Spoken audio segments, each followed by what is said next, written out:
So, Matt, what's going down in the BBL? Oh, there's a lot going on in the BBL. So to get this out early, there was a transition. Derek stepped away from the game, we had someone in line to take over the BBL. It didn't pan out, so I've stepped in. And what I'm going to do with the BBL is drive something home that I think people have talked about, but no one's really done, and that is the theory that you can do a good report with one page. And this will be a one-page report for the most part. There'll be some times when it flexes out for like events or pay-per-view. But what I'm hoping to do with the BBL is establish kind of a core storyline. And to give you a preview, what is going to happen in the BBL is there is a a wealthy kid who played the stock market through Reddit, got a ton of money through GameStop stock, turned it in and purchased the BBL controlling interest from the Almighty Sheik. Which longtime BBLers will remember the Almighty Sheik did that a couple of years back.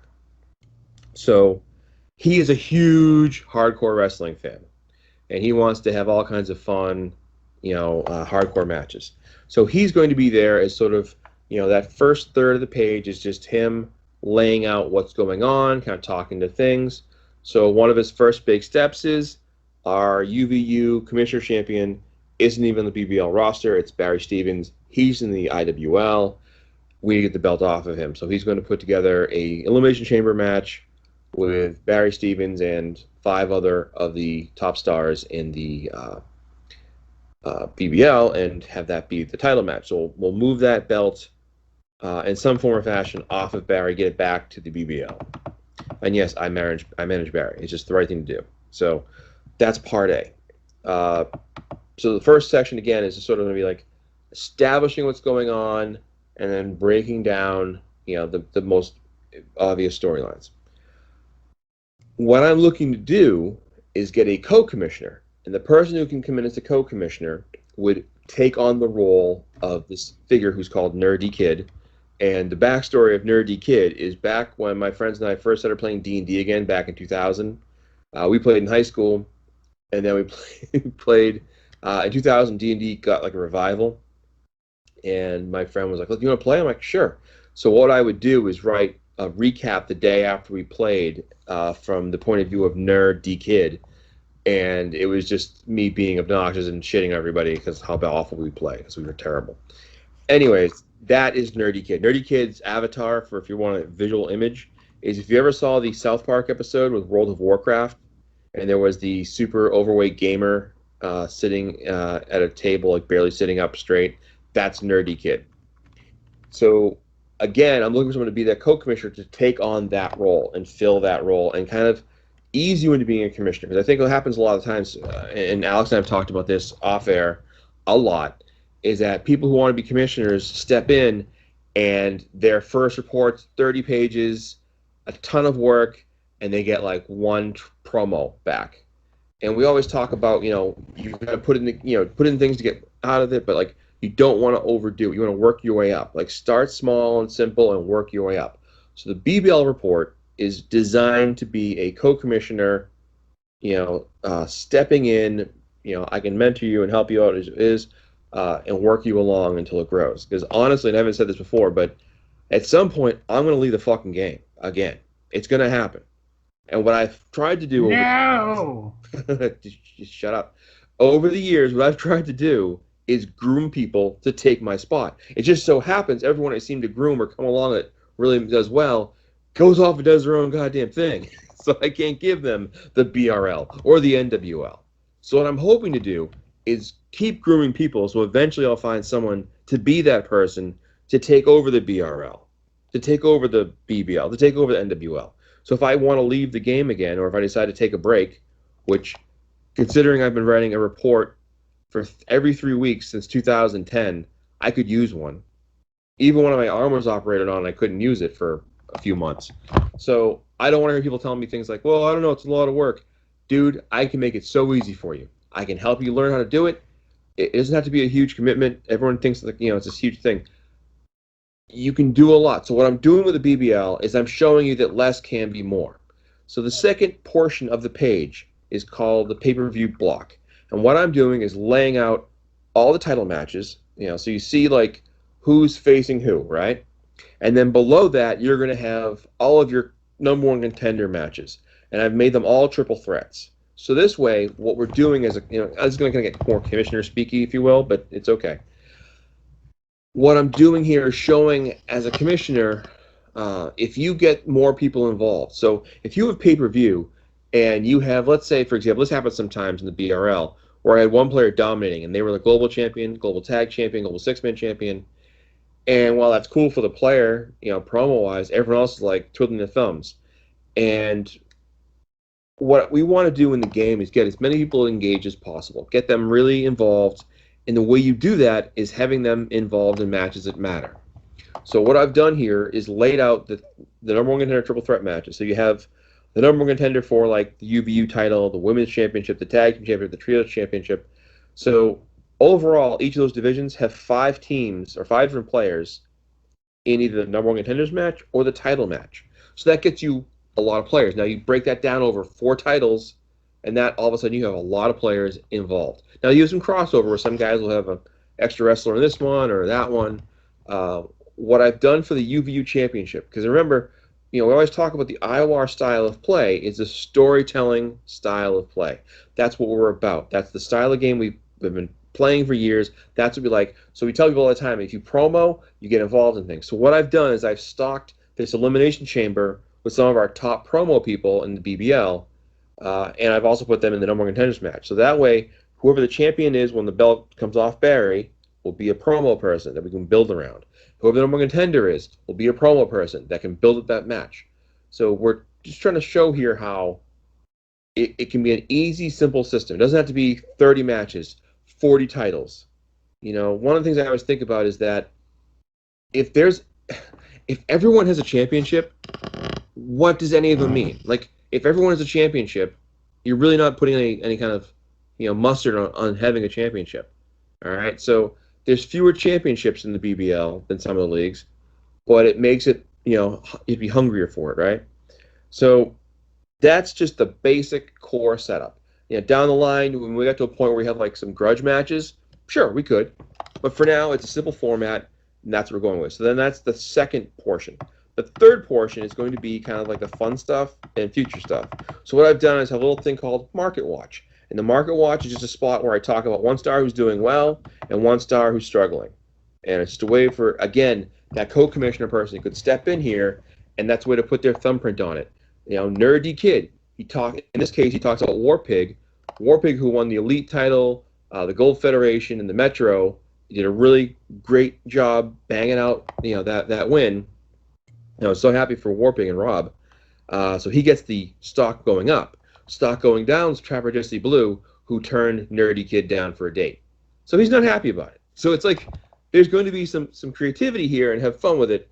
So if you're interested in taking this on, let me know. The third section also includes hyping up the Von Erich Classic number 5. We just finished the 4th Von Erich Classic, which was run by Lady Swine, Mr. Smith, and Corporal Punishment. And this is a way of just keeping it on people's radars. It was a fun event. Derek did a great job setting this event up, where it ranked everyone by their highest single, highest tag, highest 6-man score, and then awarding points. And it was a really cool setup. We're going to keep that in place. And it's one thing too. People sometimes say to me like, "Well, if I take over a league as a commissioner, what if I want to change everything up?" Okay, that's how it works. But if something does work, don't just abandon it because that's what happens. All right, so you get the Von Erich Classic. Then the last portion here, the 2 portion at the bottom, is going to be the BBL schedule. So I lay out a quick heads up of when we have an event, a pay-per-view, which is every 4 cycles, or a tournament, or an event like the Von Erich Classic. So you can see as a player when things are going to be due. And I think it's important to let the players know when these various things are coming up. It just makes it easier for everyone to know. Like I always tease Alex I'm like, when is the pay-per-view going to be? Because see, what I do is if I have Cycle 500, the matches are $4.99.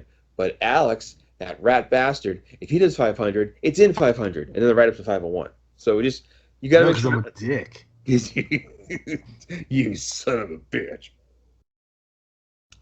Anyways, I just want to make sure players know that. Then the very last section is I introduced what's called the Last Blood Tournament. This is going to be a 16-wrestler single elimination tournament with every match being a first blood match. So thereby the last person to bleed is the one to make it all the way to the end. So this will be a simple setup. We're going to do a 5-point bonus for promos. So if you promo, and let's say you had a 494 and the guy you're facing has 495, but you had a 499 because you promoed, boom, you advance.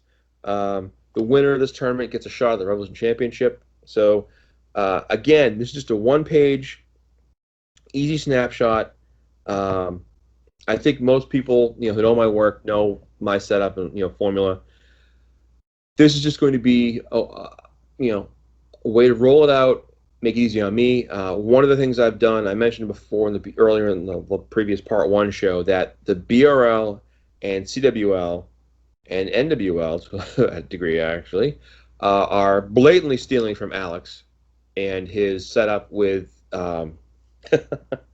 with having multi-man matches that determine or processes. So when you go into a pay-per-view, you have, like for example, with this triple threat match at the BBL, that's 3 different players getting involved. In the BRL, we have a 6-man match here. In the NWL, we have a ladder match for all the newcomers, and the winner of that ladder match goes on to face this hardcore champion. What we're trying to do is get as many people involved as possible so you have something to look forward to. Because one of the things about the game that really, the storytelling side of the game makes it more fun is if you're playing just for a strategy, once the IWA post those scores, your game's over until the next Tuesday or Thursday. It's over. You've either done great and you're happy, or you've done shitty and your IWA sucks. It's like it's feast or famine. With this, there's other events going on, so you might like Soul Survivor's coming up, right? Yeah. And Soul Survivor in the IWL is a great event, and it's $1 to enter. We're at 25 people entered right now. We were doing before the show, we were talking about this. So 25 people have entered so far, wrestlers. So the winner gets 25 in IWA credit, and they win a shot at the IWL Heavyweight Championship. So that's cool on 2 fronts. And I've seen it happen before where somebody who won it wasn't promoing. So they didn't get the shot. The next in line got the shot.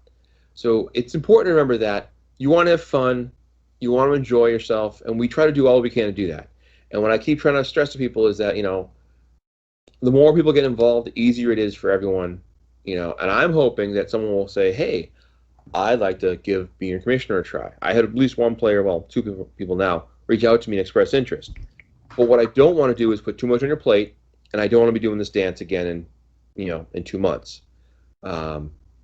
I've been in a position where I can do this. I got a system down that's pretty easy, but by pulling the reins in and kind of making the reports a little simpler, less complex, the numbers still come into play, but it's a matter of making it more about like one cycle will determine a lot. So it puts that particular cycle. So when we have the cycle for the BRL or the BBL before the pay-per-view, that's when you want to really do your homework and try to get that really good score. That'll determine what the write-ups dictate. And I hope someone will step up. There's a lot of people that put a lot of work into this game, and behind the scenes stuff goes on. So if you want to get involved, if you're curious, if you want to be a commissioner someday and you want to give it a try and kind of get a taste for it, it's a great way to do it.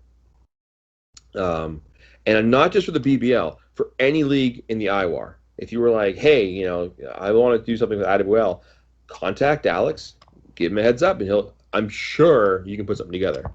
One of the things I think about a lot is like, remember the old like Inside Wrestling magazines, right? Yeah. Or Pro Singers would have those like that page where like they'd have like, we asked our top stars who has the best finisher in wrestling, and they'd have like a picture of like Dusty Rhodes with a weird odd look on his face, going like, woo-wee, I love my bionic elbow, but let me tell you something, Ric Flair's figure 4 sure does hurt. And it would be a way to put wrestlers over and things like that, right? Mm-hmm. But it was a fun thing. I would love to have something like that. I'd love to have little things like that. There's so many things I would love to do to add more depth to the report, to give it more layers. Like, in the IWL. I want to do cool shit. This is the bottom line of this. Right. The bottom line is for everybody. I like cool shit. And what I want to see more of, and a little quick tip for everybody, I want to see more analysis. I want to see more, fun aspects of the report, like things that you can add to make it fun and make the reports interesting. Because and if you have 30-page report, ain't nobody reading that. Ain't nobody reading that. Sorry, it's just long, right? And especially if you have nothing there. You know what I mean? That's just the reality of the situation. I can do a 30-page report. Actually, I was going to do one just for shits and gigs, like 2 cycles. I was going to do a 100-page report because I could, right? I would say this: if I put together, I've done it before with the BRL 500 special where I had like Yeah. the big, but that was like I think like 20 pages of history that I went through that included things like this happened in 1987 or whatever, and then I had records, and the records took space up, and then I'm working on updating that actual report, so it's going to be probably like 100 pages when I'm done. But that's an example of like, well, it's history. I think 10 pages of like every year in January we do like the cover issue where all the covers are put up there. Yeah. So you have that, and again, that's images. It's kind of fun and neat. But like, you're making the point about, and I agree with this. If you're just making a report gratuitous to make it gratuitous, I mean, Why? it's like, I'll put you an example. I've seen people post things on the dungeon that were like just these massive, massive, massive posts that were complaining about things or bitching about something, and it was like, well, and to me, it's like, try to be succinct, try to get to the point, like, and mind you, I'm saying all this as the guy who puts together the report, but our average report in the IWAR mag is about 20 pages long, and that has built into it. The women's report is usually 4 to 5 pages long, depending, 3 to 5. We're The gonna question, the question I gotta ask, yeah, is why? Why do these things? Why? You know what I mean? Why? I don't understand. I'm trying to figure it out. You know, and and like people might say, oh, hey, you guys are jerks or whatever, and it may be true. It may be true. I'm not very likable, ass. right? I know this, right? But the reality of the situation is like, hey, take me out of it. Take me out. Take Matt's out of it, right? Go look at the league activity. Go take a look at your top 10 leagues. What leagues do you see? I see NWL. I see BRL. I see IWL. You know, consistently cycle in and cycle out. You gotta look at what we're doing, and I feel there's a slight influence from us, 100%. It was like, damn, fucking Frankenstein here, Frankenstein's monster, Jesus Christ. And I'm not saying that you can't have a 100-page report, but damn, it better be the most compelling shit on the face of the earth. That's for goddamn sure. Right. And listen, I put out a 30-page report when I do pay-per-views, but the goddamn, it's a pay-per-view. Yeah, make Luke write it though. Well, I try to get everyone to write it except for me. But I would love for someone to come in and say, Alex, hey, listen, I want to write up a cycle TV show, like a Dynamite or a Raw, and have some angles come out of the TV. I want to write it, right? Man, that'd be dope, man. I would love someone to do that. That's great. Who would want to see a Family Feud with IWAR stars? Yeah. That'd be fun I'd love to read that. You know what? I don't want to write it right now. I don't have time for it. Oh, someone else comes along. Hey, man. There's so much stuff I want to do that I don't have time for. And that's the reality of the situation. And when I do my report, I just fill it in. It's the same report every month. It's just the information is different. Right. And I think that's important. And again, we're trying to make the point. I'm trying to be helpful here. Right. Yeah, you don't have to you don't have to take our advice. You don't even have to listen to us. Who cares? Who are we? But I was like, I go and I look at these reports, and I go through the IWA. I look at them, looking for ideas to steal and shit. That's what I do. You know what I mean? And I was like, what is this? And I don't not much in terms of TT there. There's no continuity. There ain't nothing going on. In most cases, it's just one dude in a fantasy world, which is great, I guess. But that's not your job as commissioner. Your job as commissioner to make it fun for everyone, not for you. That's not Right. how it works. You know what I mean? If you want to do that, you go create a EFED or something. Fuck, I don't give a fuck. Like, what do you're paying money to do this? You can do this for free. No, it's true, and it goes back to, I keep telling people all the time, when you're putting in the work, how much time are you spending, and how much time are people spending back to give you stuff to work with? I remember, I always use the example of Flip when he was in the IWA years ago, and he did the EPL and CCL, or CLL, and he put all this awesome work into the reports. I mean, just visually, they were so awesome to look at, and stunning, and he did a great job. And he got no support, and he burned out. And I've seen it happen with other players too, who come in and like, I'm gonna do all this stuff, and then 3 weeks later they're like, oh my god, like, yeah, man, like, you got to pace yourself. And again, having a system in place really makes a big difference. I mean, a system in the sense of like knowing how much time you're gonna need. Like for right now, this is Saturday night at 1:14, well, Sunday morning 1:14, and we're going ahead, right? Time daylight savings, it's 2:14, whatever. Yeah. F me. I know how much time I have to do. Right now, BBL's done, CWL's done, BRL's done, the reports are done, the matches are done, the strats are done, my promos for CWL are done. I'm halfway through my IWL promos. I'm almost done with those, and the BRL, I'll wrap those up. Now, some players have sent me their promos, and I wrap them into the reports, and that's fun. I'm happy to do that. So I'll check emails, make sure I got everything, ducks in a row. But I know how much time I need to do it. Now, like tomorrow, Sunday, I'll go shopping in the morning for the house. Then I'll do some promos. I'll see my girlfriend. I have a girlfriend. Is she in Canada? she's from New Hampshire. You don't know her. She's Canadian and Russian. No, but it's like you book yourself the right amount of time in, and once you figure out how much time you need, it really does help to have your system in place. Now, like for example, I'll give you a thing. Larry and I in the CWL will collaborate. We'll Zoom like once every few weeks, usually about a week after the report cycles hit, and we'll kind of review what things were going on, what we want to make sure we get done, and then we go back and forth, and it helps. We all do our Tubecast here. We kind of touch base with stuff. We spend like usually an hour and a half just before the show catching up on stuff in the game and out. So what's the most entertaining thing that we do that we don't tape? Oh my it's hilarious. If we tape that, although we sit there and make fun of everybody. If you could have had a recording of me swearing my ass off when we recorded part 1, I don't know if you guys didn't talk about this or not.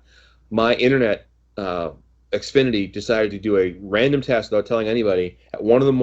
and shut the system down. So I had no internet. They didn't hear anything because we're doing the show and I throw it to you and it's nothing. And I'm like, and we're just sitting there. I was like, we thought you got kidnapped by Tug Taylor. That was the theory. Tug Taylor came and got you, and he did. We were worried for your well-being, and that rat bastard. We went to bed. Yep. Yeah, I spent like 45 minutes before it finally came back on, and then I think you were just like, we're doing it next week, or we'll do it, whatever. We'll do this late. Yeah. But again, it's just, we're looking for people to get involved in this, and I would love to have somebody that I can coach up and pass the baton to, or like co-commish with. You're going to see some new looks in the BRL report, in the CWL report, and the BBL report. So they're going to look, and NWL, they're going to look a little bit different. NWL is a constantly evolving thing. I'm really kind of switching up. And just a reminder, before I forget, the NWL has a page with Willie Pinham's like tips for wrestling. That is a basic strategy system to use. If you don't have any clue what strategies, give that page a read. And of course, always make sure you watch the How to Win and the IWA video. Yeah, as that is out there. 2,800 people can't be wrong. Well, they can be. I've seen their scores. Well, yeah, that's true. But that BBL stuff, I just want to really make sure we drive that home. And I know this is kind of like, we've hit a lot of turf in this particular segment, but I think it's important to know that we appreciate what you guys do. to keep the And I game. want to give a shout out. I want to give a shout out to Derek. It is not easy what he accomplished. It's a hell of a feat. He Yeah, took that league from the doldrums, from the depths, and he resurrected. It's hard. It's hard to build up a new league. It's even harder to resurrect a league that had seen better days. And he deserves so much credit. He put out so much hard work. I just want to make sure that everyone gives him the props that he deserves because he deserves it, man. Like he did a fantastic job, and just to get the BBL back, you know what I mean? It's absolutely. amazing, It really amazing. it really was. I I have a tracker I use for our IWAR stuff, and I track the matches. So just to give you an example, Derek was there about 3 years, and He when he did it came, his way. No help from us. You know yeah, what I mean? it Nothing. was him. It was all him, 100%. And I hope now, like if anyone's listening that's in the league and they're considering leaving, I hope they'll stay because I'm sure there's some players. I know like a couple of guys when Derek left, they also left. I have a feeling there's some other people in the league that could also leave, and that's fine. You can come and go, whatever. We'll keep chugging. But last January of 2020, the BBL had 46 cards, and now it's at 72, and that's a constant growth. It peaked at 88, but constant, like putting in the work, keeping people engaged, and I think we can do it again. We can keep growing, and get back in the top 10. And for me, being a top 10 league is less about like, oh, we're number one league overall, and it's more about qualifying for like Metro title or the elite, or whatever it might be. um, so that's what that's about. But BBL came a long way, and I think we have the 500th issue coming up in a few, about 4 cycles, not even. I think it's really close. So we're gonna do something special for that if we can. But it's a milestone. It's one of the few leagues in the game to ever make it there. And I know in the last, I'd say last, I have a chart somewhere. I always forget where I put it. Now I can't find it. But I have a chart where I track how many leagues are in the game as a whole, and it's been in the 70s for a long, like an average of 70 for a while. So the game's pretty steady. But I think getting everyone involved and getting people to be uh, more engaged is a better win for everybody. So hopefully you'll stick around the BBL. If you want to check out the BBL, it's going to have a very hardcore theme, as you might guess. And if someone interested in taking on again a co-commissioner spot, helping out, contact us. We're happy to have you join the team and work with us. So there. 1,000%. That being said, Matt, what do you have for us IWAR wide? Oh, God damn it, no.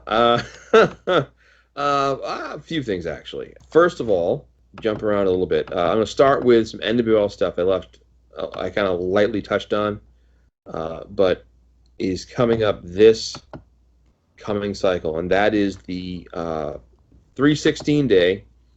That is the All Rookie Cup and the Bad Company Cup #2. And what we're doing is the All Rookie Cup is all the active people who promo. Let me find it here.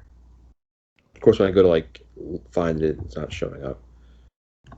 Thanks, Microsoft. You're the best.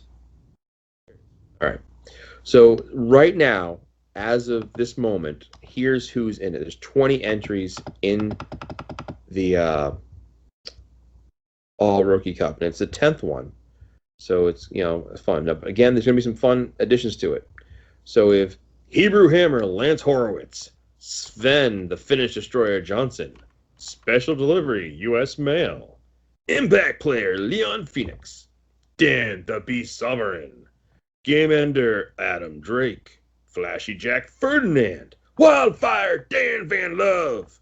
Well, actually, he might be out. Sorry, Dan. I think you're transferring out this cycle anyways. Whatever. Masasuka Funaki. Sorry if that should have been bleeped. Spider Williams, Stevie Vertigo, Hillbilly Kevin, Big Johnson. I think Big Johnson's gone already. Black Death, Yoko Tuna, Fighter X, Ace Fury, Messiah, Zydrate, Unholy. Now, what I will say is if you were in the IWL, I didn't mention your name, contact me. But more importantly, if you promo this coming cycle, as in this Tuesday, and you're active, you'll be in this event. All right. I'm not saying you're going to get a guarantee to the next round, but the way it works is the top half of the scores advance. So if there's 20 people in it, the top 10 advance to round 2. So that is the All Rookie Cup, and the winner of it gets a shot at the Revolution Champion, the IWAR Revolution Champion. Now, the second Bad Company Tag Team Cup, I'll just go over the first round matches here. Some of these teams are kind of thrown together to make it work, but some of these are the teams that normally team up. So you have Chong V and D Honda against Emperor Sagawa and Masasuka Funaki. Spider Williams and Adam Drake, Atom as like atomic, versus Stevie Vertigo and Lance Horowitz. You have the Red and Black Scorpions taking on Ace Fury and Gonna Get Scott. Gonna Get Got Scott. I always say that wrong. Unholy and Unnamed taking on Mannequins 1 and 2. In our other bracket, it's Jack Ferdinand and U.S. Mail. Jack Ferdinand and U.S. Mail taking on Hillbilly Steve and Uncle Randy. They hate each other. Revelation and Genesis taking on Zydrate and Nivik Largo. Dan Sauvert and Fighter X, or Fight Club as I call them, taking on Sven Johnson and Ivan Scheitzer. And then Sister Abigail and Black Death taking on The Matrix and A Person. And what's really nice about this is just about, I think, almost every team is a different player. There's a few repeats where people have, split up, whatever, but I'm really happy with this tournament. I think it'll be a lot of fun. And, that's going to be a fun time. Now, that's going to be, I always put that event on the radar for the IWAR stuff because those are big events, We have coming up the cycle after this one is the start of the Johnny B Cup and the Murano Memorial Tag Team Tournament. So it's a 25th Murano. It's the 8th Johnny B Cup.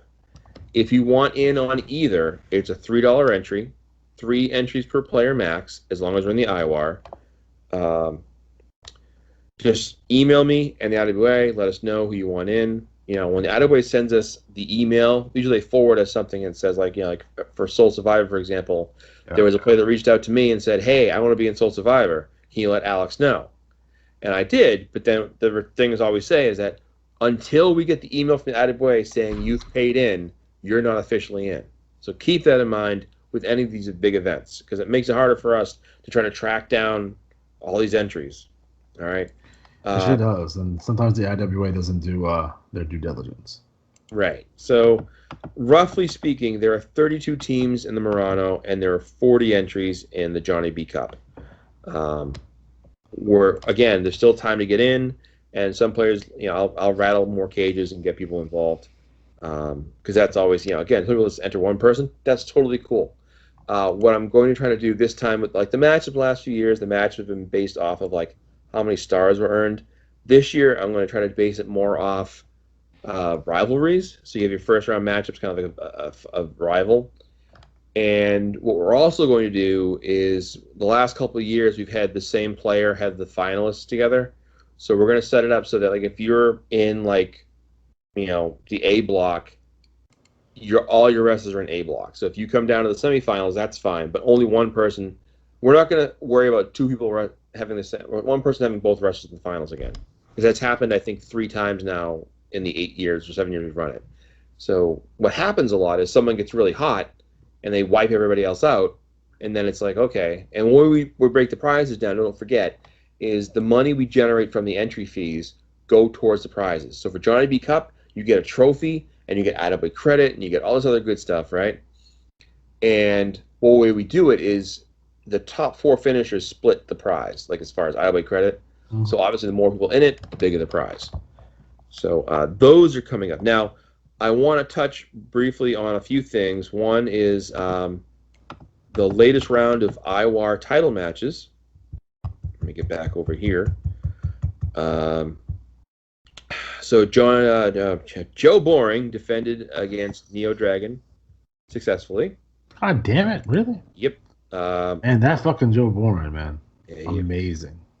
White Claw Outlaws retained. Blackjack Robertson, Jesse Tombstone, and James Carnage had a draw, so they retained.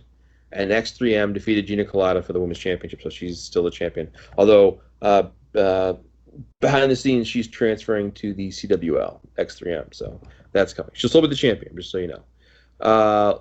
You will have seen the latest issue, so if you're listening to this and the new issue's not up yet, you can see the page that has some of the summer stuff coming up.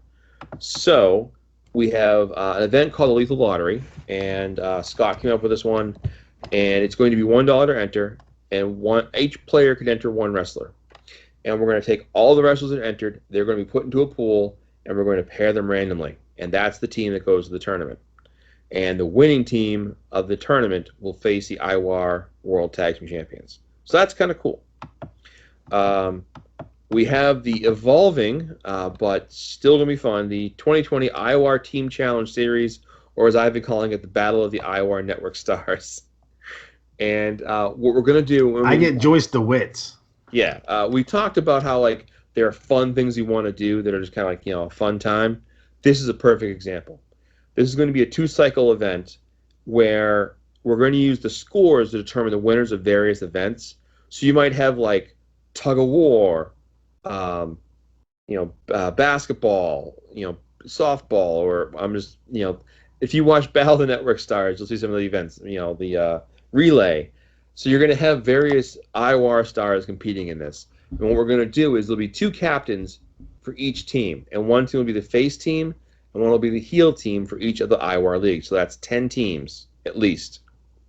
And then they'll compete. And it's just going to be a fun thing. This is evolving, so it's still changing, but that's the 2020 IWAR Team Challenge Series / the Battle of the IWAR Network Stars. Also coming this summer is Name That Jobber, where we're going to have a contest where people can send us their new jobber names, and we're going to put it to a vote, and we'll vote, and the top vote getter we'll add 5 new jobbers in each league. So keep that in mind. And then, of course, the 4th summer series will be the summer. That's a $5 entry fee, and it's not until the summer, but May 18th is the deadline to join. You have plenty of time. Just keep that in your radar. But by putting this out there now, we're kind of helping get the message out. People can keep it in their minds. I can tell you, in the CWL, the Lord of the Ring event that Larry talked about, today in the mail, I got the actual ring. So we have the actual ring. Physical. You post it on Facebook. I will. I will. I'm just going to probably wait till Tuesday. But there's a picture actually in the coming issue of the CWL Bulletin, so you can see what it looks like. The picture from the website. But I actually have the actual... The ring's heavy, too. I ordered like size 14, so it's good for a fight. Yeah. But, again, all these events are better when people get involved, and we always hope for like someone to have a good run. The cover of this issue is War Pig, so you'll see him. I'm actually going to finish the cover up tomorrow. But we want to make sure everyone's having a good time, and we want you more involved. So if you want to get more involved, feel free to reach out to us. And again, if you're listening and you're like, hey, I want to be on the show, let us know. We've had other players come on the show sometimes. Ryan Patrick, we had Mike Miles, we've had other players.